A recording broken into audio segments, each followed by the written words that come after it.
Este debate pretende discutir e debater os temas da sustentabilidade nas suas várias formas,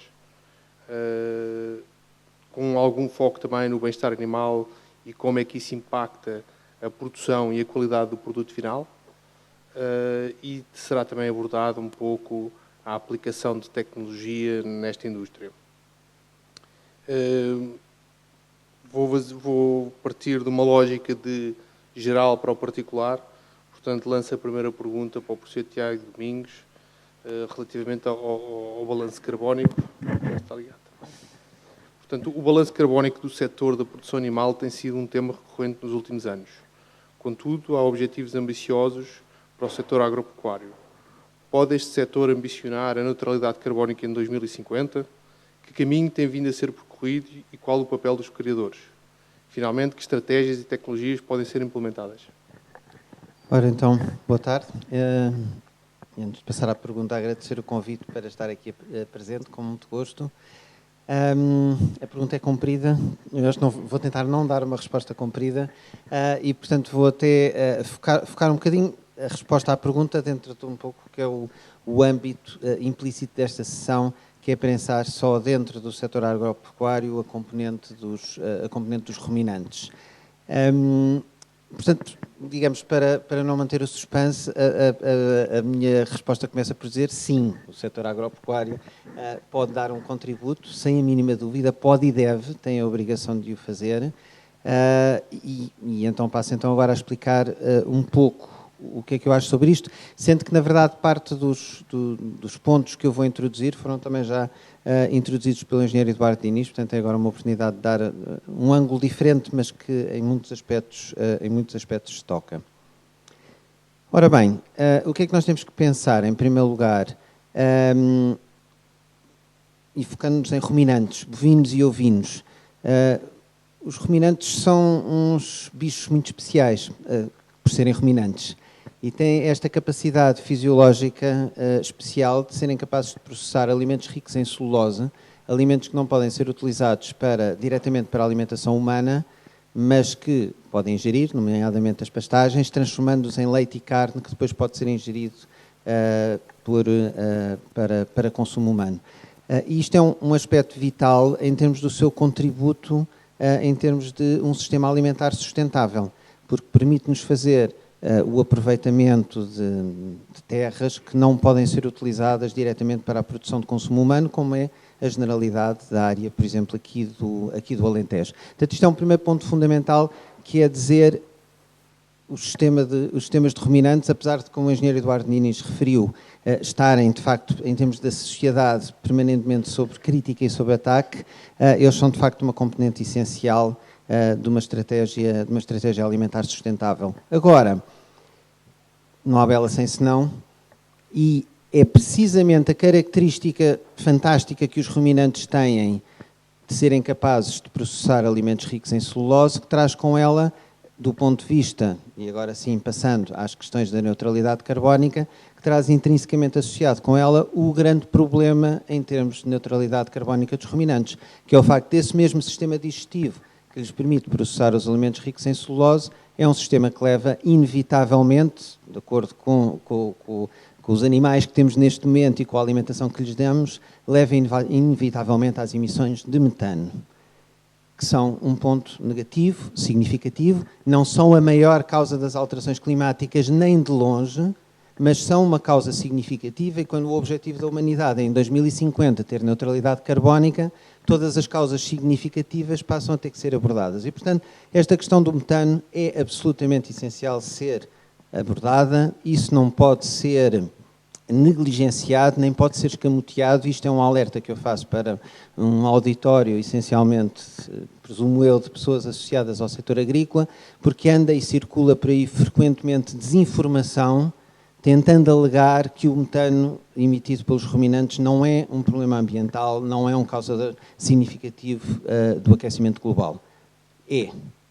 E, portanto, há que enfrentá-lo e há que ser capaz de ver os ruminantes como tendo estas duas faces da mesma moeda, absolutamente essenciais para um sistema alimentar sustentável, porque só eles é que são capazes de processar os alimentos ricos em celulose, pastagens, forragens grosseiras, que são produzidos em terrenos que não podem ser usados diretamente para a alimentação humana, mas, simultaneamente, emissores de metano e, portanto, é algo que tem que ser abordado. Agora, tal como o engenheiro Eduardo Diniz referiu, estes mesmos ruminantes, e nomeadamente em condições como as portuguesas ou condições mediterrânicas, têm um papel adicional, um terceiro papel, que agora volto para o positivo, portanto, primeiro positivo, depois negativo, agora outra vez positivo, tem um papel positivo fundamental que é, no fundo, se desdobra em dois. Em zonas mediterrânicas, nós temos um histórico de milhares de anos de utilização agrícola dos nossos solos. E temos, portanto, também, infelizmente, e há que dizê-lo, um histórico de milhares de anos de degradação dos nossos solos, em todas as zonas mediterrânicas. Conseguimos fazê-lo tanto que, se, por exemplo, pensarem no Império Romano, que todos sabem que aquilo que mantinha os imperadores romanos no poder era manter os romanos da cidade de Roma felizes com pão e circo. O pão era trigo que vinha do norte da África e o circo eram leões que também vinham do norte da África. Hoje em dia não há nem leões e há muito pouca produção de trigo no norte da África. Porquê? Por causa da degradação feita por milhares de anos de práticas agrícolas inadequadas. O norte da África é um caso extremo. Aqui em Espanha temos Almeria, se quiserem, um caso equivalente que foi usado para os westerns do Sérgio Leone, porque era um deserto exatamente igual ao do Far Oeste. Aqui, felizmente, em Portugal ou no Alentejo, não estamos nesta situação, mas estamos, de facto, numa situação de séculos, com o seu expoente conhecido na campanha do trigo, de degradação dos solos portugueses. Ora bem, este problema constitui hoje uma oportunidade. O que é a degradação dos solos portugueses dos últimos séculos? Significou a permanente mobilização dos solos, a permanente degradação da matéria orgânica e o trazer os solos para níveis muito baixos de matéria orgânica, níveis muito baixos de fertilidade, extremamente sujeitos à erosão. Este problema, inequívoco e indiscutível, constitui, no contexto que hoje estamos aqui a discutir e no contexto da neutralidade carbónica e da transição para a sustentabilidade, uma enorme oportunidade, que é uma oportunidade de restauro ecológico. Nós temos hoje a capacidade e temos o conhecimento, nomeadamente com o sistema das pastagens permanentes semeadas, biodiversas, ricas em leguminosas, que o engenheiro Eduardo Diniz referiu, agora irão sendo integradas no próximo PEPAC. Temos, com esse sistema, com outros também, mas eu vou-me focar neste, temos a capacidade de semear pastagens que têm a capacidade de trazer os solos do Alentejo, a capacidade comprovada de trazer os solos do Alentejo degradados por séculos de más práticas, trazê-los de níveis baixíssimos de matéria orgânica de 1% para níveis de triplicar o seu nível de matéria orgânica para 3%, fazendo um sequestro de 6,5 toneladas de CO2, equivalente a CO2 por hectare e por ano. Portanto, isto é um potencial gigantesco de captura de dióxido de carbono da atmosfera e, portanto, este dióxido de carbono que se capta da atmosfera por esta via, pode fazer mais do que compensa as emissões de metano associadas aos animais que estão a pastorear estas pastagens.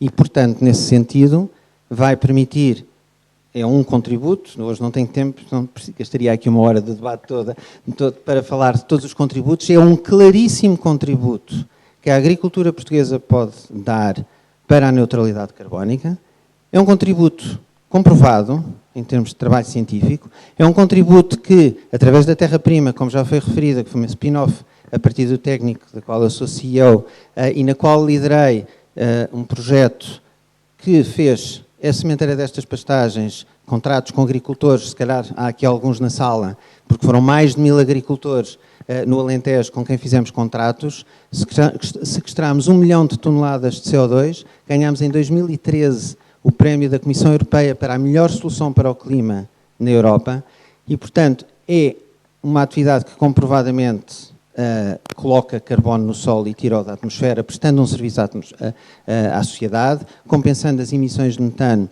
feitas pelos animais, mas é uma atividade, e é um aspecto que eu saliento, e importante agora que vai ser integrada dentro do PEPAC, é uma atividade para a qual nós só temos provas científicas de que faz este sequestro de carbono, se for executada com o máximo rigor, com a gestão adequada do pastoreio, semeando as misturas adequadas, mantendo a adequada proporção em leguminosas, garantindo que se mantém, o pastoreio permite esta adequada proporção de leguminosas, as adequadas adubações em fósforo, as adequadas correções com pH. Não é fazer pastagens naturais, não é fazer uma pastagem semeada que não se geriu, não é fazer uma pastagem que se semeou, mas não se deixou criar banco de sementes, não é nada disso. É só uma pastagem permanente, semeada, biodiversa, rica em leguminosas, bem gerida, é que permite fazer esta mais do que compensação das emissões de metano dos animais que a estão a pastorear. Obrigado. Seguia agora para o professor Alfredo Pereira, onde a agropecuária é frequentemente associada a uma atividade pouco sustentável do ponto de vista ecológico, e perguntava-lhe se é mesmo assim ou se tem mesmo de ser assim. Bom, muito boa tarde. Antes de mais, muito obrigado pelo convite. É um prazer estar aqui e poder participar neste evento. Também queria cumprimentar os meus companheiros de painel. Bom, alguns exemplos do mundo natural dizem-nos que não é assim. E, portanto, a incorporação de ruminantes nos ecossistemas são, em muitos dos pontos do mundo, fatores de estabilidade do ecossistema. E, portanto, não são necessariamente situações de depredação do ecossistema, o facto de terem lá ruminantes. Temos de ter noção do que é que estamos a falar e se essa atividade, pelo facto de ser exagerada ou não, de ser desajustada, como falou o colega anterior, se pode penalizar essa sustentabilidade ou não. Uma situação que todos nós conhecemos e muito propalada pelos meios de comunicação social é a questão da Amazónia. E a questão da Amazónia, tanto faz lá a desflorestação, tanto substituída por bovinos ou por soja, é igualmente devastadora para a estabilidade e para a sustentabilidade do meio ambiente. E, portanto, não é o facto de haver ruminantes que dá origem à questão da sustentabilidade. Tal como a questão da sustentabilidade não é inerente ao sistema de produção. O sistema de produção, pelo facto de ser extensivo, não é um sistema que lhe garante de todo a sustentabilidade desse sistema. Muitas vezes legitima-se um sistema extensivo como um sistema que, per si, resolve todos os problemas de sustentabilidade. Nós sabemos que isso não é verdade e esses sistemas, a sustentabilidade pressupõe que os inputs e os outputs sejam no mínimo equilibrados. Na verdade, numa lógica de futuro, aquilo que nós devemos incorporar é mais inputs e menos outputs. Aquilo que falou o colega anterior, enfim, para não repetir, é aquilo que legitima a lógica da sustentabilidade. Ou seja, no nosso caso, aumentar as condições ao nível do solo, e o solo é a base de tudo, de forma a que haja um aumento da capacidade de produção de biomassa e, através do maior sequestro de biomassa, haja uma maior capacidade de alimentar os nossos animais. Esse é que é o verdadeiro desígnio da sustentabilidade dos nossos sistemas de produção. Agora, aquilo que nós temos em boa parte da área do nosso país são solos que são degradados, muito degradados, erodidos, e muitos solos cuja toxicidade de manganês é impeditiva que muitas vezes as adubações que se façam sejam capazes de rentabilizar essas mesmas adubações com níveis de crescimento que se perspectivavam dessas adubações.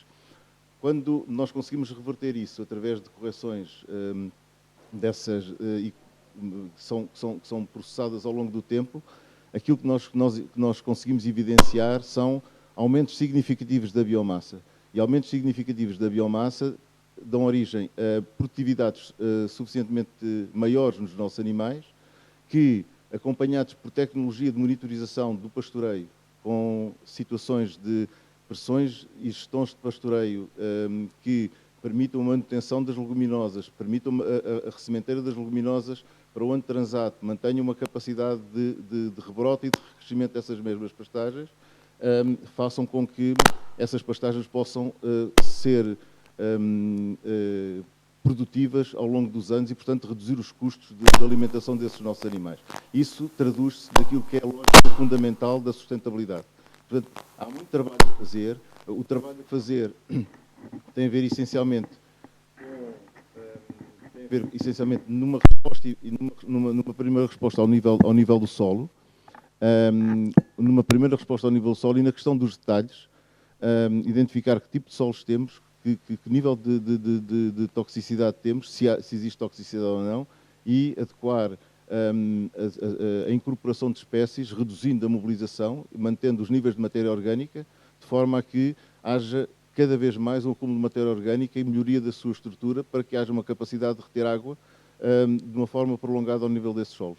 Porque isso vai refletir-se não só numa maior produção de biomassa, mas numa extensão do ciclo fenológico das plantas, com repercussões positivas na produtividade dos nossos animais. Se formos capazes de realizar essa situação a priori e depois gerirmos os nossos animais através do manejo das próprias pastagens, com pressões de pastoreio adequadas, eventualmente até com animais mais produtivos que respondam melhor a essas situações, ou animais mais adaptados, mas em maior número, isso depende das circunstâncias de cada uma das explorações e da tecnologia que somos capazes de gerir em cada uma das explorações. Cada produtor saberá de si e cada caso deve ser entendido como um caso em particular. Não há receitas para coisa nenhuma. Portanto, devemos atender a cada caso como um caso particular. Então temos claramente a capacidade de gerir isso de uma forma capaz, e a sustentabilidade dos sistemas de produção são claramente possíveis de serem mantidos ao longo de várias décadas. E aquilo que nós temos conhecimento é que depois do processo de estar em crescimento, essa dinâmica cresce e cada vez os resultados são mais... Ou seja, os piores anos são os primeiros, porque depois a situação evolui cada vez mais favoravelmente. Obrigado. Vou agora fazer uma pergunta a mim próprio. A pressão para a utilização dos solos produtivos para a produção energética tem aumentado nos últimos anos. Deve a energia ser vista como um concorrente aos solos agrícolas ou da produção animal?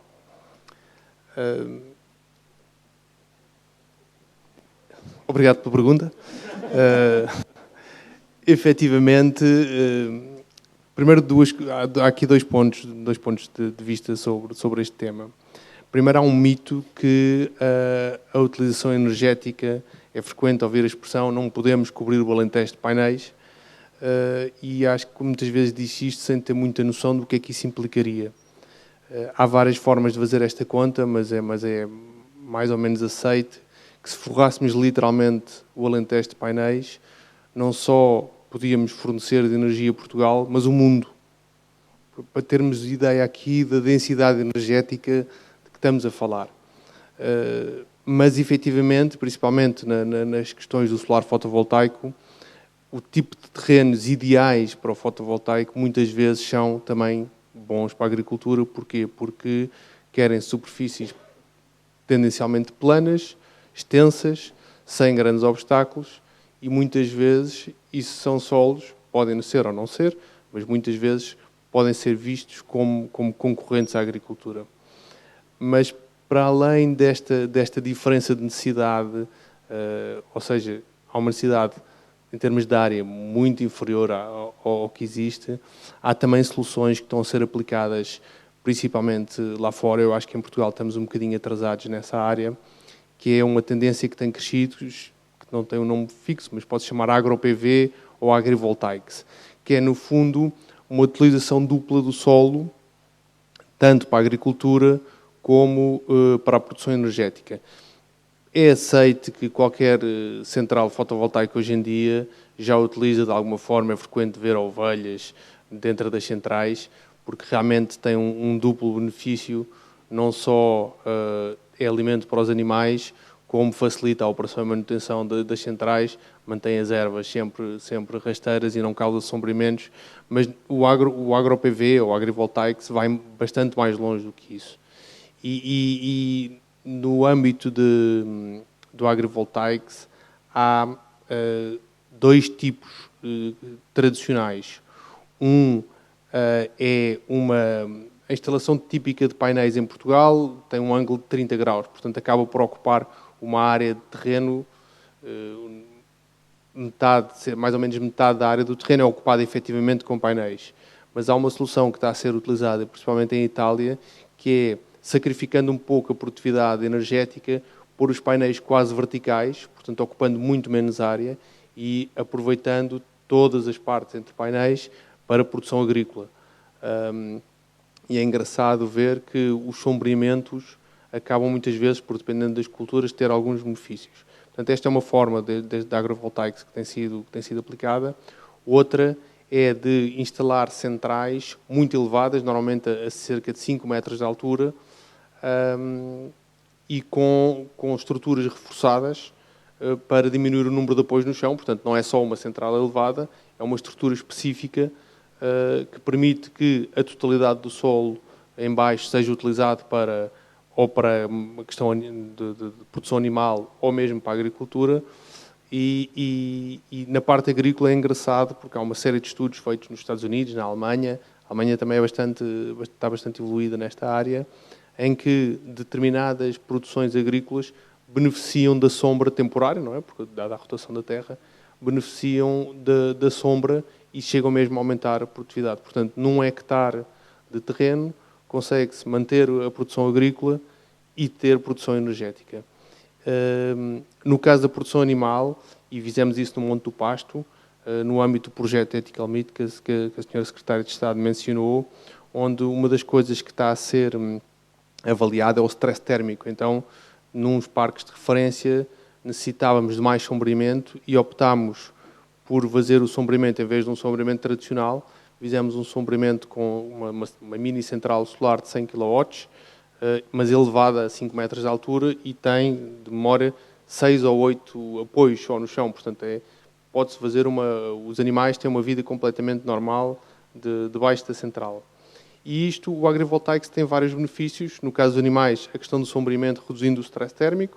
No caso da agricultura, como estava a dizer, e em França faz muito em vinhas e em frutos vermelhos, e com o aumento da temperatura e com as alterações climáticas, beneficiam de uma proteção de algum tipo de sombreamento, temporário, claro, e também do ponto de vista do agricultor, porque permite-lhe ter outro tipo de receitas e não tão ligadas ao clima e acaba por ser sempre uma fonte de receita complementar para o agricultor.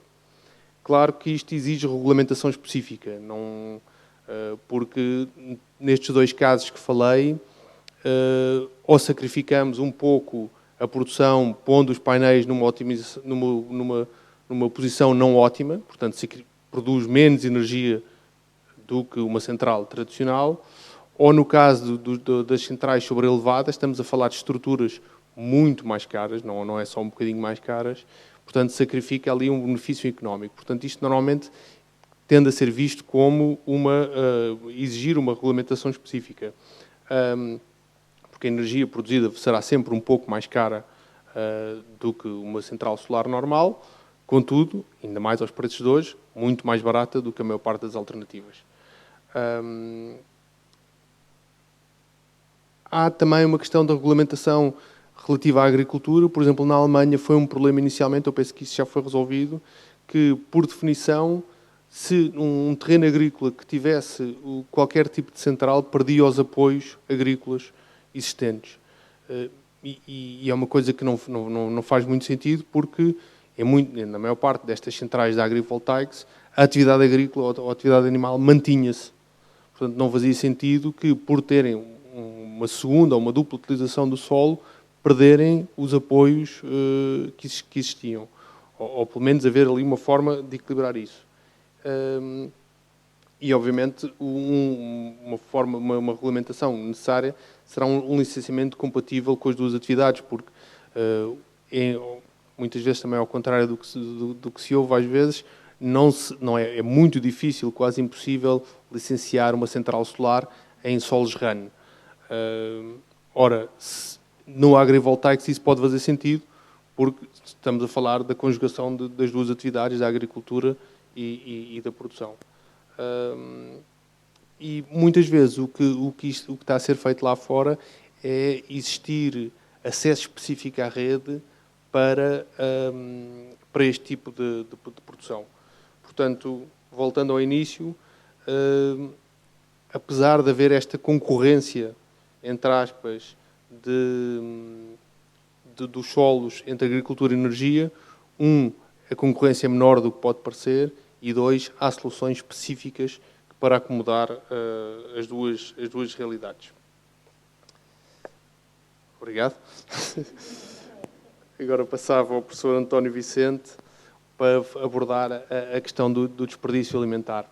Portanto, o desperdício alimentar é também um fator de sustentabilidade. Dados na Europa apontam para um desperdício anual superior a 80 milhões de toneladas, com valor superior a 140 mil milhões de euros. Cerca de 20% dos alimentos produzidos na Europa são desperdiçados. Que ferramentas podem ser utilizadas para minorar este problema? Agora já se ouve, já. Obrigado.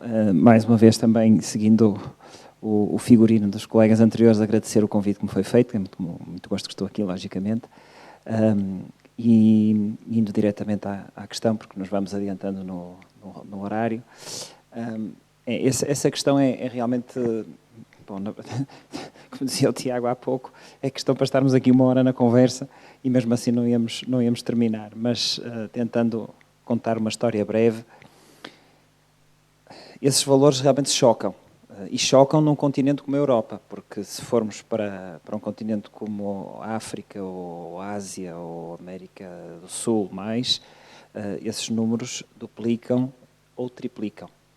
E, portanto, não em termos do valor, porque depois também as quantidades são menores, mas em termos das percentagens de desperdício. Portanto, isso é realmente crítico, é muito complicado. Isto, ainda ontem discutíamos isso, ou conversávamos isso, quando preparávamos aqui a nossa conversa, e realmente demos-nos conta a determinada altura, algo que vou partilhar convosco, e peço desculpa aos colegas por fazer isso eu, mas penso que é este o momento próprio. Começamos a pensar que às vezes pomos toda a pressão do lado da produção. Quem está a fazer a produção dos animais é que está a prejudicar o ambiente, porque tem uma série de ineficiências, etc, etc, etc. Mas depois vemos que se todos os outros elos da cadeia falharem, então nós vamos ter desperdício ao longo da cadeia toda. E agora chegamos então à parte que penso que teria correspondente à pergunta, que é, ok, temos, por exemplo, pegamos no exemplo, neste caso dos bovinos, da carne de bovino, temos uma carne fantástica que chegou às mãos de quem vai embalá-la para vender. Basta que essa embalagem não seja adequada, que nós vamos ter perdas brutais nessa carne durante o período de armazenamento, durante o tempo que está, por exemplo, num supermercado ou num grossista. E ficamos por aqui, não. Basta que a carne esteja muito bem embalada, fantástica, impecável, pronta para comer, chega a vez do consumidor pegar na carne, o que é que faz? Vai ao supermercado, leva o seu carrinho, carninha dentro do carrinho de compras, vai dar mais uma volta de pai 2 horas e depois então finalmente vai pagar. Já estragou tudo. Ou seja, tanto cuidado antes que possa ter havido e chega à vez do consumidor e faz a asneira. Se por acaso teve um bom senso de pegar na carne só no fim, para poder levá-la para casa o mais depressa possível e colocá-la novamente em frio, se chegar a casa e não a processar corretamente, ou a tiver em cima do balcão porque entretanto se esqueceu e ficou ao telefone não sei quanto tempo, estragou tudo outra vez. Ou seja, a questão que me coloca é tão complexa quanto vamos precisar todos de ter uma educação correspondente às necessidades e às imposições que o facto de termos alimentos deste tipo à nossa disposição nos coloca. Antigamente, muito antigamente, matava-se lá um dinossauro, ou um mamute, ou outra coisa qualquer, comia-se aquilo que se podia comer, o que não se comia, era para deitar fora, porque não havia outra maneira de conservar. Portanto, depois lá se descobriu o fogo, etc, etc. Enfim, a história conhecem-na todos, eu não vou estar aqui com esta história. Mas, qual é a mensagem que eu gostaria de deixar passar? É a seguinte: em todos os processos que estão aqui implicados, desde a produção até ao consumo.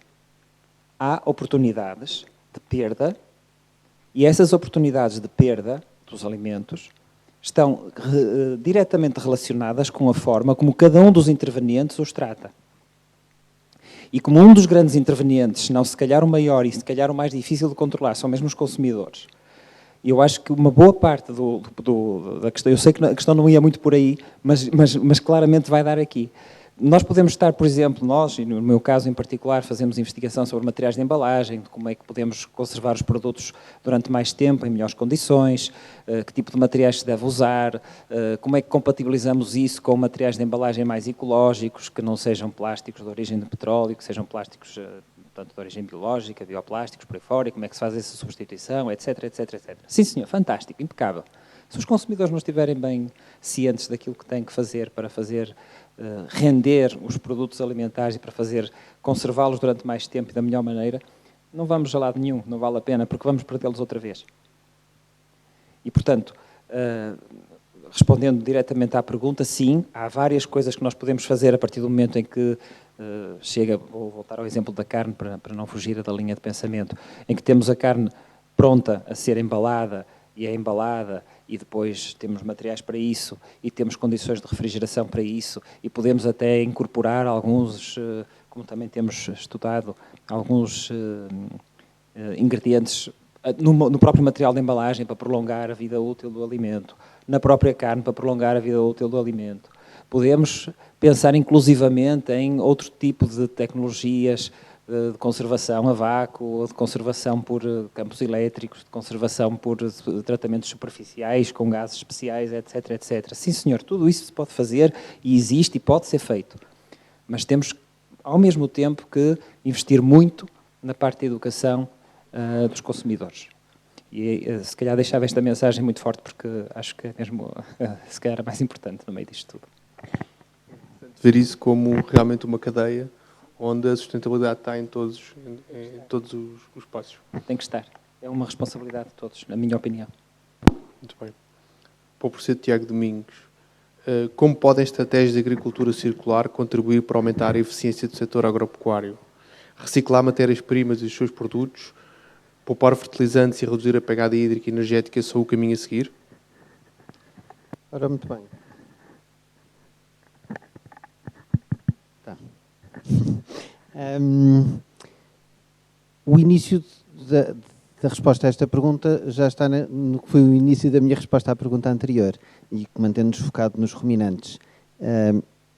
O primeiro componente de uma estratégia de economia circular é transformar tudo o que possa ser um resíduo ou uma matéria-prima não aproveitada numa matéria-prima útil. Portanto, em primeiro lugar, é isso que os ruminantes fazem quando os podemos alimentar, como eu já referi, como todos sabem, com pastagens e forragens grosseiras que não podem ser utilizadas para outro fim. Portanto, isso é a primeira etapa.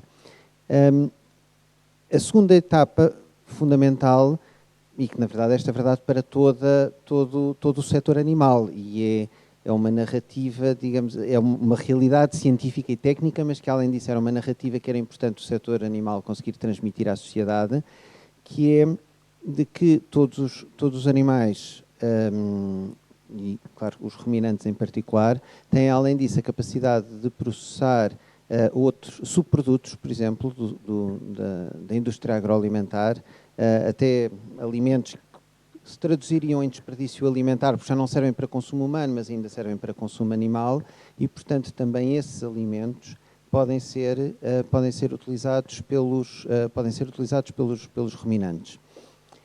No caso dos ruminantes, torna-se aqui particularmente importante uma questão, e que está um pouco relacionada também com esta questão de não ter ideias fáceis sobre extensivo bom, intensivo mau, porque para os sistemas de produção, para os modos de produção atuais, não necessariamente para os modos de produção no futuro, depois se tiver tempo ainda tocarei nisso, mas para os modos de produção atual, a realidade que nós constatamos é que o que se tem verificado como economicamente mais eficiente nos bovinos é que nós temos as vacadas no campo com os vitelos até ao desmame, mas depois a seguir, os vitelos depois de ser feito o desmame são levados para uma engorda mais ou menos confinada mas onde é feita esta engorda. Esta engorda pode ser feita com melhores ou piores condições de bem-estar animal, pode ser feita com diferentes tipos de alimentos, mas esta engorda é importante em termos da eficiência, em termos da eficiência do sistema. Nós, por exemplo, em termos de investigação que temos feito, temos constatado, voltando à questão do metano, que por quilograma de carne vendida, por bife, é menor o impacto ambiental. Na verdade, é menor as emissões de metano e é menor o impacto global ambiental de um bife, de um novilho com 15 meses, que teve uma engorda desde os 6 até aos 15, até em confinamento ou semi-confinamento. O impacto ambiental é mais baixo do que o impacto ambiental do vitelo ou do desmame, que foi exclusivamente produzido na pastagem.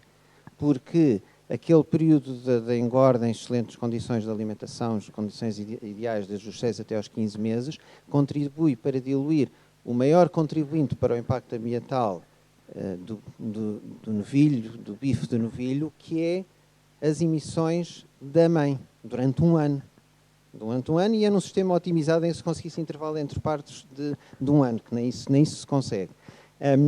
Agora, portanto, esta fase de confinamento, portanto, no fundo há aqui uma situação de sinergia entre sistema extensivo e intensivo que nas condições atuais são provavelmente o ideal em termos ambientais. Agora, na componente intensivo, o que é importante é que essa componente intensiva os subprodutos tenham uma lógica de economia, uma lógica de economia circular. Isto, digamos, os sistemas já têm tendência para o fazer, porque naturalmente quem fala de subprodutos fala, por exemplo, do facto de nós produzimos soja para consumo humano, mas só 20% de facto dessa soja é que é utilizada para consumo humano. Os outros 80% são, em qualquer caso, utilizados para consumo animal, que é mais uma vez uma componente da narrativa que não anda por aí e que o público em geral não conhece. Portanto, é natural que este tipo de subprodutos sejam utilizados para alimentação animal porque eles são mais baratos. Para vos dar um exemplo, que eu refiro, porque é um artigo que saiu há poucos meses, ainda foi a primeira vez que eu vi um estudo sistemático deste âmbito. Nos Estados Unidos, a produção de bovinos, um estudo sistemático dividido dos Estados Unidos em 6 regiões, caracterizando cuidadosamente em cada região como é que era feita a produção de quer bovinos de carne, sistemas puros, quer o sistema de bovinos de carne, mas que são vitelos que vêm da produção leiteira, que é uma componente muito importante, e constatou-se, e agora vou-vos dar números médios para todos os Estados Unidos, naquele sistema, mais de 80% da alimentação do sistema, que é a mãe, o vitelo durante 6 meses até ao desmame no campo, e depois os novilhos em confinamento até ao abate, mas, portanto, do total de todo este sistema, deste ciclo de vida, mais de 80% da alimentação é forragens grosseiras. E depois mais outros cerca de 10% são os tais subprodutos. Portanto, da alimentação daqueles animais, só 10% é que são alimento concentrado de alta qualidade que potencialmente podia ter sido utilizado para fins humanos. E isto é nos Estados Unidos, que nós sabemos que não tem até, para este tipo de produção, não tem talvez as mesmas condições que nós temos. Mas, portanto, os bovinos, ainda sem ninguém ter estado a fazer um esforço explícito de economia circular, já estão em 90% a promover um esforço de economia circular. Agora, finalmente, para lhe dar a pontazinha do circular, porque tem estado muito a falar do aproveitar os desperdícios. O que é que a seguir os bovinos fazem? Portanto, eles, em primeiro lugar, é uma questão de eficiência, que é transformam isto em leite e carne que nós podemos consumir. A parte dos nutrientes que eles ingerem, que não vão parar ao leite e à carne, é transformada em estrume ou em dejetos e urina deixados diretamente no terreno, que vão muito mais rapidamente repor nutrientes que podem ser utilizados para as plantas do que se os ruminantes não existissem no sistema. E, de facto, é tal componente, um ecossistema, e é bom lembrá-lo, um ecossistema, como todos nós aprendemos, alguns no 7º ou no 8º ano em ecologia, um ecossistema é constituído por produtores, consumidores e decompositores. Não é natural ter um sistema sem consumidores. Não é natural ter um sistema sem animais. E uma das funções fundamentais que os animais têm, nomeadamente os ruminantes, os animais estão a comer as plantas, mas na verdade os animais são essenciais para as plantas, porque os animais, em conjunto com os decompositores, rapidamente libertam os nutrientes que estavam nas plantas para outra vez os disponibilizarem às plantas. E uma maneira simples, inclusivamente, de ver isto é se a velocidade de circulação dos nutrientes num sistema duplicar, é como se efetivamente tivéssemos uma fertilização. Se eu em vez de ter o fósforo ou o azoto retido em plantas que ainda estão em decomposição, mas está lá retido, não pode ser usado por nada, ou se ele passou pelos animais e rapidamente se transformou em fósforo e azoto que as plantas podem usar, os nutrientes estão a circular ao dobro da velocidade. Isto é o equivalente a fazer uma adubação, mas sem colocar nutrientes no sistema e, portanto, é a essência da economia circular. Professor Alfredo, não esquecendo que existe um planeta para alimentar, de que forma é que a sustentabilidade ecológica e o bem-estar animal na produção impacta a sua eficiência? É possível ser mais sustentável, aumentar o bem-estar animal e ser mais eficiente? Bom,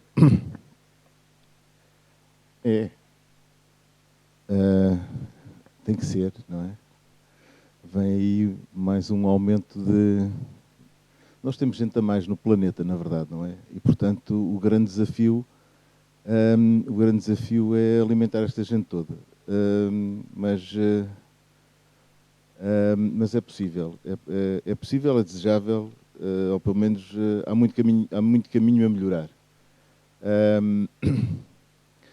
Duas notas prévias. A eficiência. Toda a gente, ou muita gente fala em eficiência, mas falar em eficiência e sem falar em eficiência juntamente com produtividade não é uma coisa muito razoável, porque nós podemos ser eficientes e baixíssima produtividade e, portanto, basta termos um denominador. A eficiência é um rácio. Se tivermos um denominador zero, temos uma eficiência infinita e temos muito pouca produtividade. Relativamente, e portanto, adicionar eficiência à produtividade é claramente um dos nossos desígnios. Relativamente ao bem-estar animal, também uma nota prévia. Bem-estar animal é mais uma keyword que apareceu há uns anos. Criou muitas refrações em muita gente, inclusive nas pessoas que trabalham com os animais. E hoje, de tanto se falar, às vezes chega a ser desensibilizada a palavra e muitas vezes não se sabe exatamente o que é que se está a falar. Porque é que faz sentido falar em bem-estar animal? Nós tivemos aqui uma palestra, uma conferência anterior da doutora Susana Pombo, que versou alguns aspectos do bem-estar animal, mas há duas situações que importa considerar relativamente ao bem-estar animal. E uma são questões éticas. Quem trabalha com os animais deve preocupar-se com o seu bem-estar. Ou seja, deve trabalhar com os animais e não contra eles, porque faz sentido não tratar mal os animais. Tão simples quanto isso. Portanto, são criaturas, são indivíduos que, ao longo de toda a sua vida, devem ser tratados com a dignidade que merecem, porque no final da sua vida nos vão alimentar. E, portanto, esse é o processo que deve constituir a base ética de funcionamento de cada um de nós que trabalha na produção animal. E essa deve constituir a componente de quem trabalha todos os dias com os animais. Por outro lado, a outra componente é que, funcionando de acordo com os níveis de bem-estar animal, ainda beneficiamos com isso. Porque ao trabalharmos com os animais e de acordo com os preceitos de bem-estar animal, de acordo com aquilo que são a satisfação dos critérios de bem-estar animal, nós estamos mais perto de encontrar a tal eficiência com a produtividade. E a razão é muito simples, porque quando nós trabalhamos de acordo com esses preceitos, nós estamos a ter animais, estamos a ter animais menos reativos na interação que estabelecem connosco e logo à partida estamos a ter animais que disponibilizam muito menos energia do seu metabolismo para coisas que não são essenciais a não ser para a sua própria produção. Ou seja, quando nós temos animais que, à aproximação de cada um de nós, começam a fugir inusitadamente, com distâncias de fuga de 20 e 30 metros, como se vissem no homem um predador, por cada 100 metros são 50 gramas de carne que se perdem. E, portanto, 50 gramas de carne que se perdem é ineficiência. Quando os animais vão à manga, ou quando as vacas vão às mangas para serem inseminadas e estão completamente agitadas e depois as taxas de inseminação, em vez de estarem nos 70%, estão nos 30%, aquilo que acontece é que isso foi perda de tempo do médico veterinário, foram perdas de tempo, foram perdas de sêmen que se gastaram, e as vacas foram 21 dias a menos que se gastaram porque não ficaram gestantes, e, portanto, são ineficiências do próprio processo. E, portanto, são exemplos de como, ao trabalharmos com os animais, ao trabalharmos de acordo com níveis de bem-estar animal, estamos a satisfazer os critérios de eficiência a fazer com que o bem-estar animal contribua para o aumento da eficiência do sistema. Se quisermos, quando nós estamos a falar num sistema que tem como base grande sazonalidade climática, como é o nosso, nós esquecemos que os nossos animais não são os mesmos de inverno e de verão. Existem alterações fisiológicas muitíssimo grandes que ocorrem entre o inverno e o verão. E, portanto, se nós queremos continuar a ser eficientes, ou o mais eficientes possível, durante o período mais quente, em que os animais estão confrontados com o stress térmico, por que razão é que muitas vezes nós vemos aí animais sujeitos a níveis de insolação que muitas vezes excedem os 1000 watts por metro quadrado, com níveis de stress térmico que fazem com que eles reduzam a ingestão a 30% e que reduzam, por exemplo, o ganho médio diário em 20% ou 30%. Isso é um processo de ineficiência. Sombreamento é barato e resolve muitos dos problemas do verão em termos de ganho médio diário. É a relação com bem-estar animal e eficiência de produção. Se quisermos outro exemplo, temos a questão da manipulação das dietas ao longo do processo durante o verão. Temos que os animais têm déficit de beta-carotenos, vitamina A, excesso de fibra na maioria das vezes, que incorporam um aumento da carga térmica associada ao metabolismo. O que é que vai acontecer? Os animais vão reduzir a sua própria ingestão, vão ter incapacidade de produzir aquilo que poderiam produzir se não tivessem sujeitos a um stress térmico, não só por via do ambiente, mas também por via da própria alimentação. Mais uma vez, atendendo à questão do bem-estar animal, neste caso associada aos processos alimentares, podemos garantir um aumento da eficiência. E, portanto, são estes microconjuntos de pequenas ineficiências ao longo do sistema que, se no aspecto das questões do bem-estar animal, a questão relacionada com o medo dos animais, com a alimentação, com a saúde, com a valorização do sistema imunitário, nós podemos reduzir estas pequenas ineficiências e, no conjunto, termos animais mais eficientes a produzir mais barato e num intervalo de tempo mais curto. É muito interessante perceber isso, porque muitas vezes é associado que o bem-estar animal aparece no sacrifício de produtividade ou nesse binómio que falou. A minha próxima pergunta é para mim. A introdução de tecnologia na produção animal tem aumentado nos últimos anos. Qual o impacto que soluções tecnológicas podem ter no setor agropecuário? Há várias formas de introduzir tecnologia e nesta área que estamos a falar, de introduzir tecnologia e, nomeadamente, nas vacas, é mais difícil, dado o espaço que ocupam e, normalmente, são animais menos confinados. Nós estamos a desenvolver no Monte do Pasto um projeto que já foi aqui referido, que é o Ethical Meat, onde estamos a estudar vários tipos de introdução tecnológica na produção, onde passam, por exemplo, por uma identificação a todo o tempo do posicionamento dos animais dentro dos parques, onde o objetivo é perceber as rotinas dos animais. Isto é feito através ou está a ser estudado através de um mapeamento, um heat map da posição dos animais a todo momento, onde estão identificadas as zonas de manjedouro, de bebedouro, e perceber as rotinas dos animais, e com isso, acreditamos nós, vamos ter uma informação mais precisa sobre a detecção precoce de doenças, uma vez que vamos, ao estabelecer rotinas dos animais, vamos conseguir ver diferenças nessa rotina.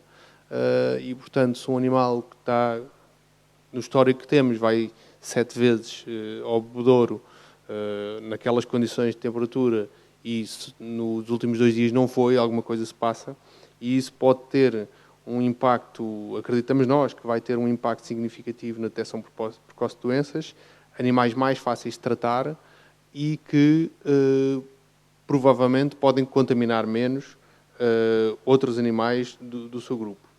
Outra coisa que estamos a tentar fazer é fazer a pesagem de uma coisa que já existe em algumas suiniculturas, que é fazer a pesagem dos animais por câmara, onde há aqui um desafio grande, contrariamente às suiniculturas, porque há uma multiplicidade de raças e de raças cruzadas que tornam mais difícil a tipificação do animal e é mais difícil garantir um sítio, sem causar stress, claro, um sítio parado para tirar fotografias ou filmes sempre da mesma posição.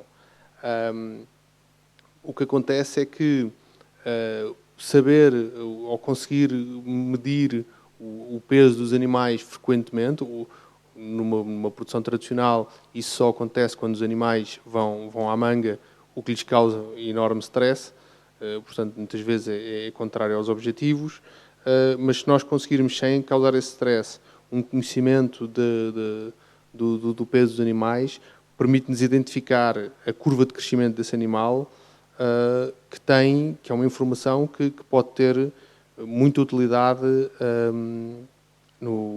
na produção, porque pode permitir, entre outras coisas, fazer uma avaliação de alimentações e algumas das coisas que o professor Alfredo estava a mencionar relativamente às necessidades consoante as várias alturas do ano. Há a questão também podemos considerar a tecnologia do sombreamento, não fazer um sombreamento tradicional, mas fazer também através de centrais solares, que no fundo é tecnológico, e depois há uma multiplicidade de tecnologias que estão a ser utilizadas, como o virtual fencing, portanto, que permite, mais na parte extensiva, de controlar o espaço ocupado pelos animais, e uma tecnologia que eu tenho estado a acompanhar com alguma expectativa, mas da qual ainda sei muito pouco. Talvez o professor Tiago saberá certamente mais do que eu, que são uma startup inglesa que desenvolveu uns catalisadores que transformam o metano e que eles apregoam uma redução de 60% nas emissões de metano, e o que é engraçado é que o negócio deles é a venda de créditos de carbono, não é todo o negócio, é só a venda de créditos de carbono. Portanto, eles estão a certificar, portanto, essa redução.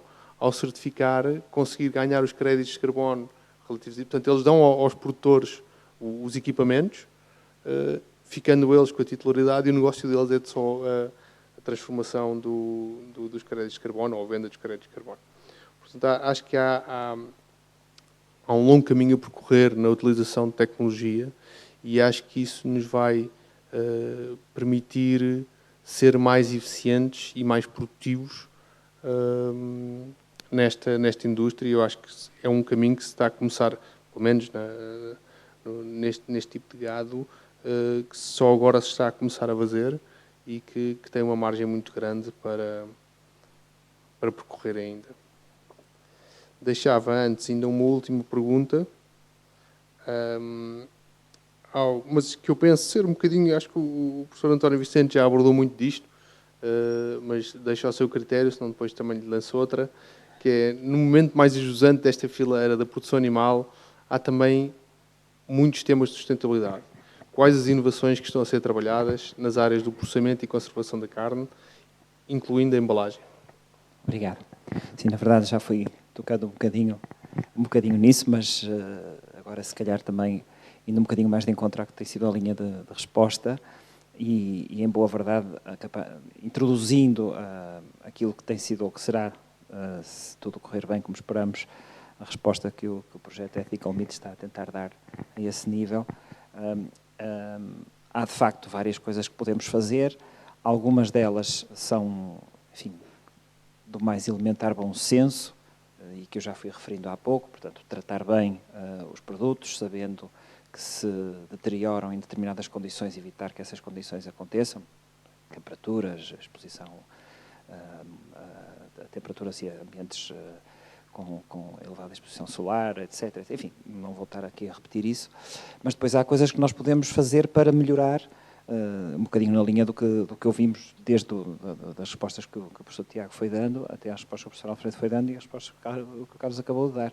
Ou seja, nesse conceito de, em cada fase da cadeia, tentarmos melhorar, otimizar as soluções que temos, aqui também existe essa possibilidade. E uma delas é fazer o design da embalagem dos produtos de carne que se nos oferecem, em condições tais que se consiga aumentar o seu tempo de prateleira sem que se altere a sua qualidade ou com alterações minimizadas relativamente à qualidade do produto que entrou. Isto tem duas implicações. A primeira é, se o produto vai, dizendo de uma maneira mais simples, durar mais tempo, então nós vamos, em princípio, ter menos desperdício.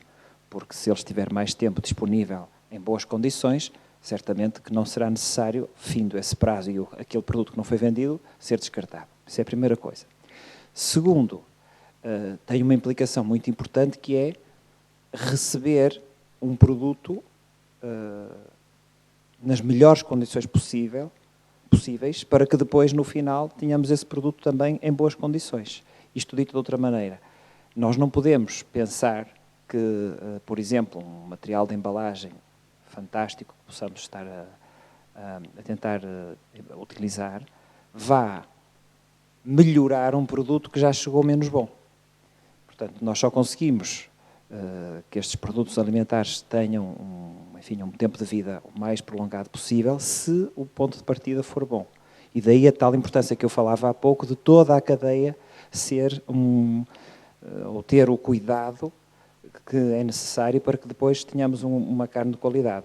Só para lhe dizer, um bocadinho também, falar um pouco da nossa parte no projeto, nós estamos a avaliar parâmetros como a textura da carne, a cor, depois, antes de processar e depois de processar, ver como é que conseguimos mostrar que aquela carne é de boa qualidade e estamos a comparar a carne que nos chega quando ela foi tratada de uma forma e quando foi tratada de outra, para percebermos onde é que podemos aqui atuar.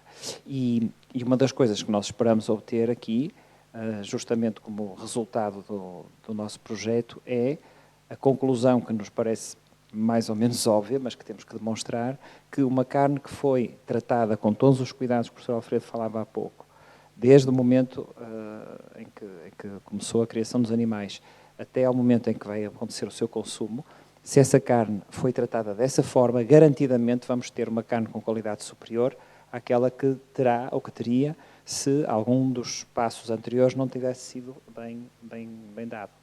E, portanto, os materiais de embalagem, como digo, as condições de conservação, sim senhor, tudo isso pode e deve ser utilizado como forma de melhorar ainda mais o desempenho destes sistemas, mas temos que garantir que recebemos também uma carne de boas origens e com boa qualidade. E, portanto, se nós conseguirmos chegar ao fim com esta demonstração feita, eu penso que teremos conseguido aquilo que seria o maior desiderato do projeto, que é dizer, meus caros, temos aqui um produto que tem esta qualidade e que foi fruto de todo este cuidado que houve desde o início da sua produção. Mais sustentável e com mais sustentável. Qualidade. Exatamente, tudo isso. Portanto, fechamos um bocadinho esse ciclo e penso que seria realmente, ou será, eu não tenho dúvidas nenhumas que lá vamos conseguir chegar, será um dos resultados mais interessantes deste projeto. Com certeza para a Monte do Pasto, obviamente, mas também quer-me parecer que, se conseguirmos mostrar isto, será uma muito boa bandeira para que todas as outras pessoas, nomeadamente produtores, percebam que o caminho que o professor Alfredo estava há pouco a traçar é o caminho a seguir. Não há assim muitas alternativas. Muito obrigado. Nós atingimos o nosso tempo. Espero agradecer aos convidados. Espero que tenha sido interessante para a audiência e obrigado.